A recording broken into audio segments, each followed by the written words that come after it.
Hello दोस्तों, नमस्ते, प्रणाम। स्वागत करती हूँ कविता ऑफिशियल चैनल पे आप सभी का। मैं एक कोटेदार के लिए स्पेशल गीत सुनाने जा रही हूँ। पसंद आएगा तो लाइक, सब्सक्राइब, ज़्यादा से ज़्यादा शेयर ज़रूर करना। पूरा वीडियो देखना, कमेंट बॉक्स में बताना कैसा लगा हमारा गीत। मन में उठे लई है विचार, तनी बता दा कोटेदार। मन में उठे लई है विचार, तनी बता दा कोटेदार। काहे कम देला रसानावा, तोहसी पूछिला। काहे कम देला रसानावा, तोहसी पूछिला।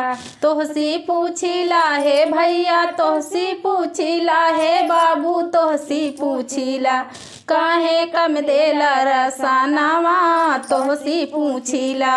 काहे कम देला रसानावा, तोहसी पूछिला।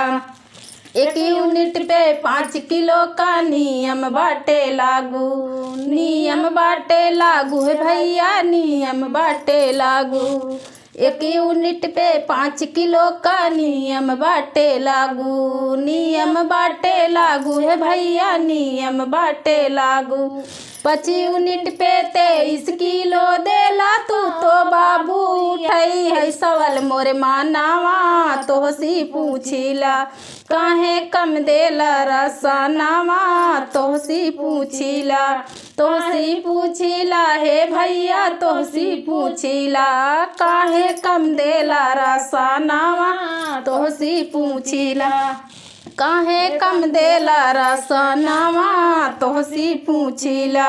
जे बातो हर खास जेकर तोहसी बाटई खूब परचे। बाटई खूब परचे हो भैया, बाटई खूब परचे। जे बातो हर खास जेकर तोहसी बाटई खूब परचे। बाटई खूब परचे हो भैया, बाटई खूब परचे। 2 राशन कार्ड बनवला ओकर बाटई जय जय। काहे करे ऐसन कामावा, तोहसी पूछिला। काहे कम देला रसानावा, तोहसी पूछिला। तोहसी पूछिला हे भैया, तोहसी पूछिला हे बाबू, तोहसी पूछिला। काहे कम देला रसानावा, तोहसी पूछिला। दुखिया गरीब के सुन बजना ही झूठे रोब जमैबा। उनसे रोब जमैबा हे भैया, उनसे रोब जमैबा। दुखिया गरीब के सुन बजना ही उनसे रोब जमैबा। उनसे रोब जमैबा हे भैया, उनसे रोब जमैबा।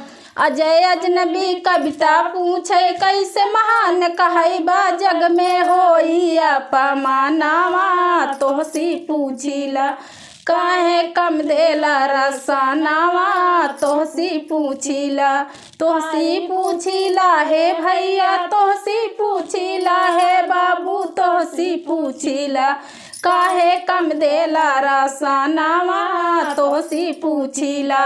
काहे कम देला रसानावा, तोहसी पूछिला।